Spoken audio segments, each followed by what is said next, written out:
Hello, আসসালামু আলাইকুম সবাইকে। আজকে আমি রান্না করব হচ্ছে গরুর পায়া। চলো তোমাদের সাথেও শেয়ার করি। তো আমি কিভাবে রান্না করি সেটাই দেখো।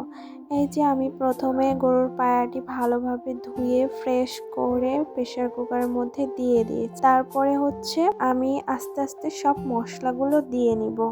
এই যে আমি প্রথমে জিরে বাটা দিলাম, আদা বাটা, তারপরে রসুন বাটা, তারপরে পেঁয়াজ বাটা, তারপরে পেঁয়াজ কিছুটা কুচি করে দিয়েছি, আবার পেঁয়াজ কিছুটা বেটেও দিয়েছি, আবার রসুনও কিছুটা আদা বাটা করে দিয়ে দিয়েছি আমি। এবার কয়েকটা শুকনো মরিচ দিয়ে দিলাম মাঝখান দিয়ে চিড়ে। তারপরে আমার যা যা মশলা লাগে আমি সবগুলো দিয়ে নিচ্ছি। আমি কিন্তু এক্সট্রা কোনো মশলা ব্যবহার করতেছি না, সাধারণত যেভাবে আমরা রেগুলার রান্না করি সেভাবে আমি রান্না করতেছি। তো এখানে যে মরিচ গুঁড়ো দিয়ে নিলাম আমি, তারপরে হচ্ছে হলুদের গুঁড়া দিচ্ছি, পরিমাণ মতো তেলও দিয়ে নিয়েছি।